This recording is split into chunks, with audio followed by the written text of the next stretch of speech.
Paz do Mestre Jesus nos envolva nesse instante. Estamos começando mais um Evangelho Virtual do Prozebem, em que nós podemos, nesses instantes, nos conectar com a espiritualidade amiga, com Jesus, com nosso Pai, porque estamos reunidos em nome de Jesus, para estudar o seu Evangelho de luz e de paz. Vamos fazer a nossa leitura preparatória, que tem conexão com o tema que nós trabalharemos hoje. A leitura é um poema do poeta Antero de Quental, em espírito, uma psicografia de Chico Xavier. Então, vamos ver, o título desse poema é A Dor. Diz assim: vi a dor caminhando em negra estrada, qual megera da sombra em noite escura, e perguntei ralado de amargura: por que nasceste, bruxa desvairada? Por que ostentas a espada estranha e dura sobre o seio da vida atormentada, reduzindo a miséria cinza e nada, todo sonho de paz e de ventura? Mas a dor respondeu: cala-te, amigo. Na torturada senda em que prossigo, o veneno do mal morre infecundo.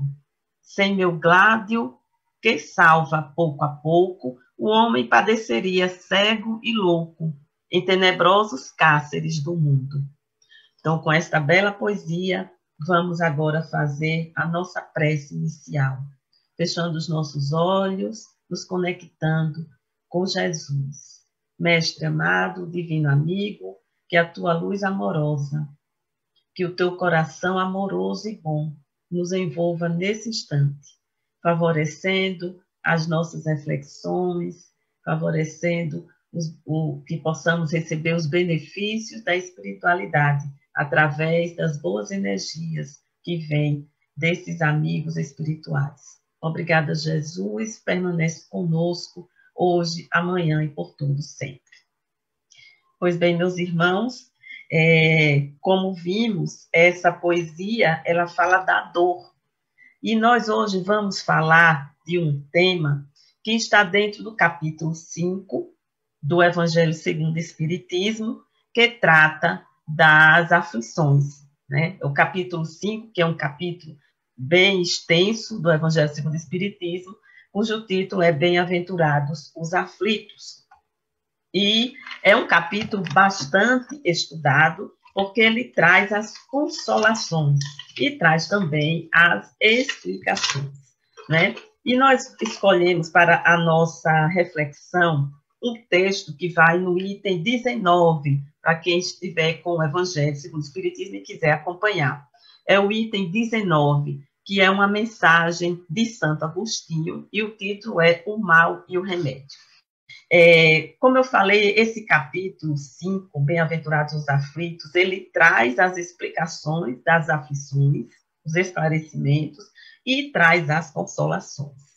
E como nós, muitas vezes, buscamos consolações para os nossos sofrimentos, as nossas dores, as nossas angústias, estando encarnados. Todos nós buscamos as consolações. Nós sabemos que a prece é um desses recursos em que nós adquirimos, podemos reabastecer a nossa fortaleza moral para o enfrentamento das dificuldades, né? E esse capítulo trata disso. Agora, esse texto especificamente de Santo Agostinho, ele vem trazer uma consolação através de uma chamada, um alerta para nós. Acho bonito esse texto, porque ele vem mostrar para nós uma forma de entrarmos em uma paz interior, mas através da reflexão, do raciocínio, da compreensão, né?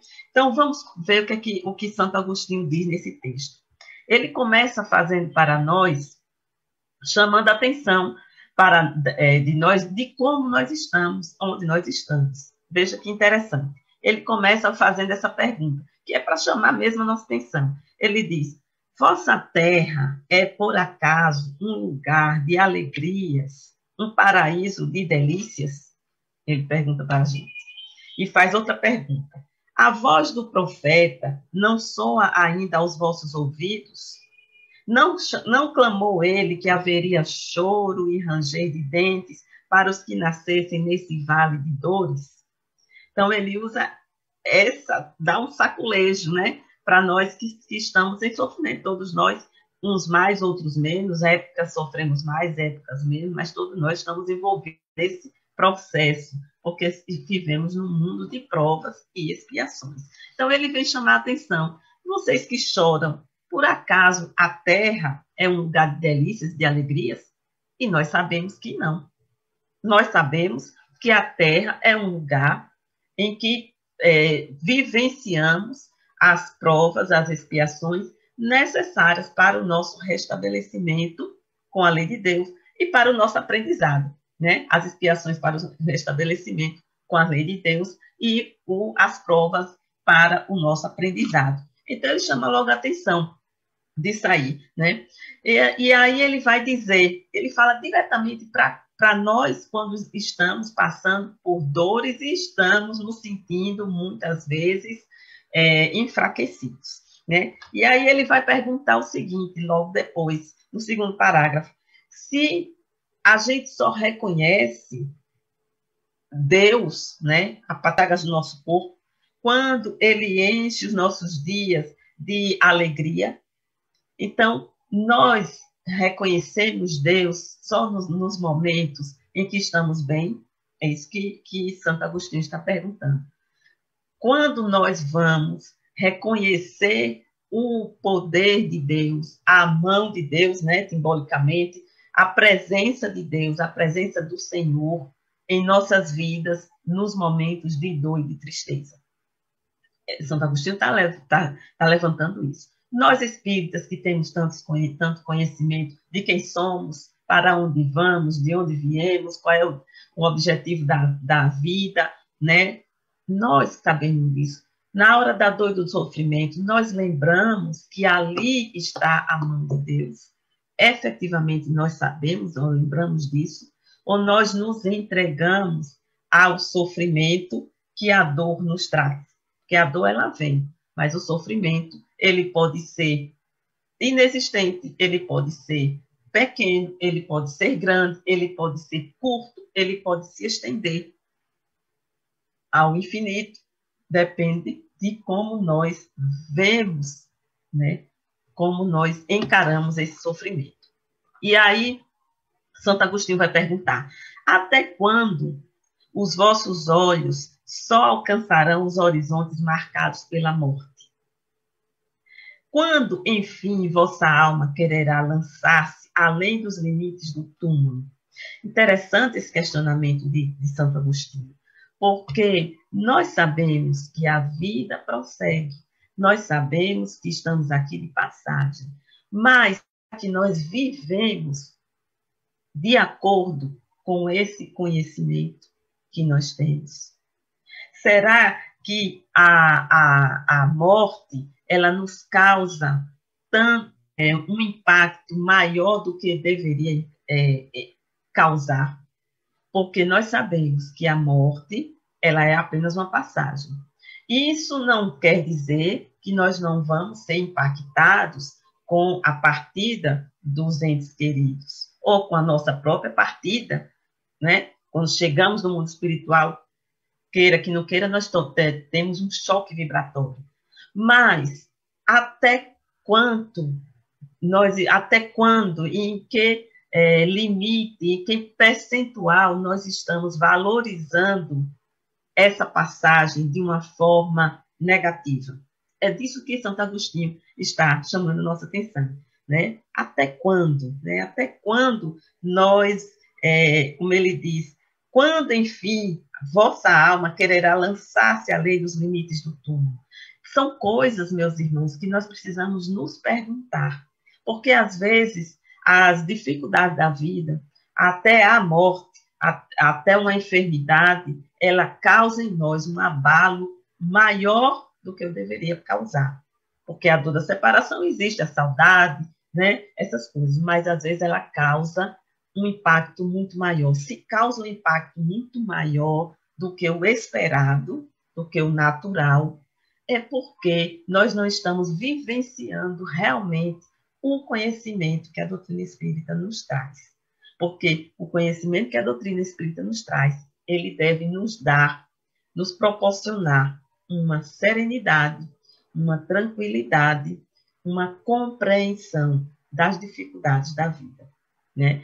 Se ainda não estamos nessa condição, devemos então estudar mais, devemos então meditar mais, conhecer mais o Evangelho do Cristo, conhecer mais a proposta esclarecedora e consoladora que a doutrina espírita nos traz, né?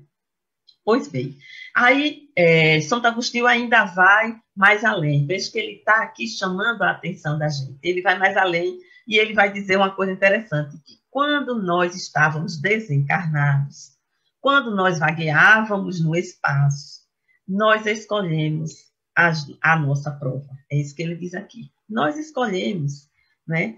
Porque estando com uma visão mais ampla da vida, nós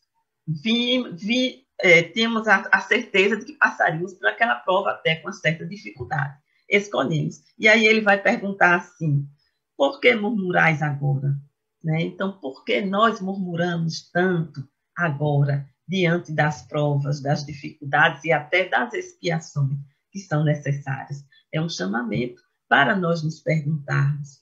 Devemos sim procurar consolação, devemos procurar um conforto espiritual, fortalecimento, tudo isso nos é lícito, é válido, sim, mas devemos também buscar o raciocínio, a compreensão, o estudo mais aprofundado do Evangelho que vai nos proporcionar uma fortaleza moral, né?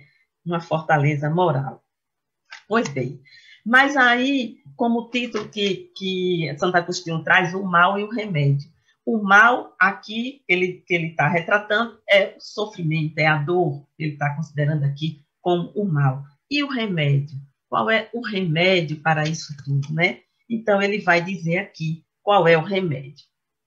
Ele diz assim, que remédios... Esse texto é muito cheio de perguntas, né? Mas as perguntas são muito importantes para nós. Inclusive, nós devemos fazer muitas perguntas para nós mesmos, para poder a gente, com as perguntas que fazemos a nós mesmos, nós fazemos um mergulho interior, nós vamos nos descobrindo. E Santo Agostinho pergunta, que remédios, pois, poderíamos dar aos que foram atingidos por obsessões cruéis e males ingentes?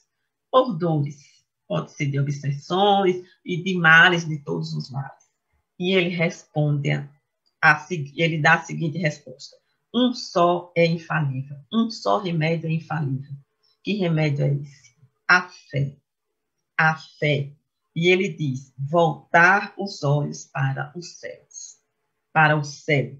Portanto, a fé, ela é o remédio. Por quê? Porque a fé, ela é a confiança, ela é a certeza de que Deus é Pai. Uma coisa é a gente saber, que está lá no Livro dos Espíritos, Deus é inteligência suprema, causa primária de todas as coisas, é bondade infinita, infinita bondade, infinito amor, sabedoria, tudo aquilo nós sabemos. Mas será que nós realmente introjetamos essa natureza, né, divina? Será que nós realmente introjetamos?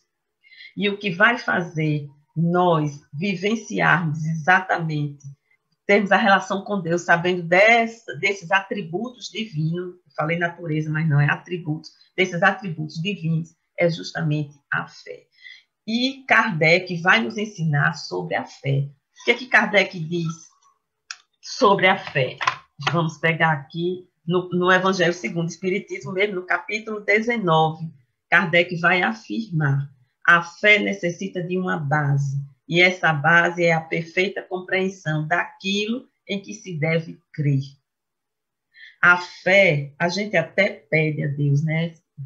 Faz oração, Senhor, me dá fé, fortalecer a minha fé. Mas a fé, ela está dentro de nós, como todas as virtudes estão latentes em semente dentro de nós. O que precisamos fazer? Desenvolver, cultivar para que essas sementes floresçam. Então, a fé, ela precisa ser cultivada. Nós não vamos ganhar de graça. Aliás, já ganhamos, está dentro de nós, mas ela vem como uma sementinha. Nós precisamos desenvolvê-la. E Kardec vai dizer que a base para a fé é a perfeita compreensão daquilo em que se deve crer, né? E ele vai mais adiante dizer aquela frase que todos nós conhecemos, sobre a fé raciocinada. Né? Ele diz, só é inabalável a fé, essa frase que todos conhecemos, a fé, aquela que pode enfrentar a razão face a face. Portanto, como nós vamos fortalecer a fé? Através da compreensão, através do estudo do Evangelho, das obras da doutrina espírita, porque somos espíritas, mas quem não é espírita estuda o Novo Testamento, estuda os Evangelhos, aprofunda na mensagem de Jesus, retira o espírito da letra e vai aumentando a compreensão. Mas também tem outra coisa que favorece o desenvolvimento da fé, que é a prática incessante no bem. Emmanuel vem trazer isso para a gente no livro Consolador.